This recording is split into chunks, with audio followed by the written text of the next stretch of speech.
शेतकरी मित्रांनो नमस्कार. आपल्या यूट्यूब चॅनलमध्ये सर्वांचं सहर्ष स्वागत करतो. मी नितीन तोरमल, ॲडव्हान्स कंपनी प्रतिनिधी. तर आपण मिरचीच्या प्लॉटमध्ये आहोत. आज मिरची जास्त टेम्परेचरमुळे शॉक बसतो मिरचीला आणि वाढ तशी होत नाही.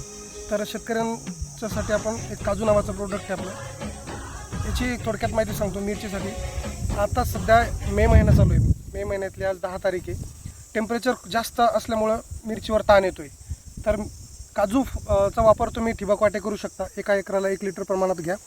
आणि जर फवारणी करायची असेल तुम्हाला तर 15 लिटर पंपासाठी 40 ते 50 ml प्रमाणात तुम्ही फवारणी घ्या.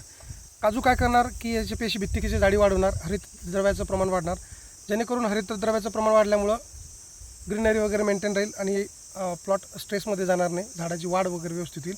आपण बघू शकतो इथे याच्या अगोदर स्प्रेमध्ये या प्लॉटवर, मिरचीच्या प्लॉटवर, आता हे शिमलाचं झाड आहे, याच्यावर काजूचा स्प्रे केला होता शेतकऱ्याने. आपण इथं शेतकऱ्यांच्या माहितीसाठी व्हिडिओ बनवतो आहे.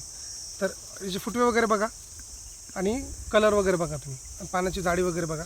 खूप सुंदर असं प्लॉट डेव्हलप होतं आहे. दाखवा इकडं शेतकऱ्यांना.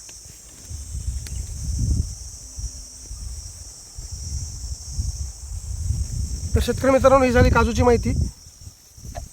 काजू झाडाची रोगप्रतिकार शक्ती वाढवतं. आणि एक ड्रिचिंग तुम्हाला सांगतोय. ड्रिचिंगमध्ये तुम्ही सिबॉन आणि ॲडव्हान्स पेस्टिसाईडचं 20-50 फर्टिस्टार याचा वापर जरूर करावा, जेणेकरून फुटवे वगैरे जास्त वाढतील. आणि सिबॉनमुळे बेड भुसभुशीत होऊन याचा अपटेक वगैरे चांगलं राहील आणि सेंद्रिय कर्ब वाढवण्यास मदत होईल. तर अधिक माहितीसाठी तुम्ही मला संपर्क करू शकता.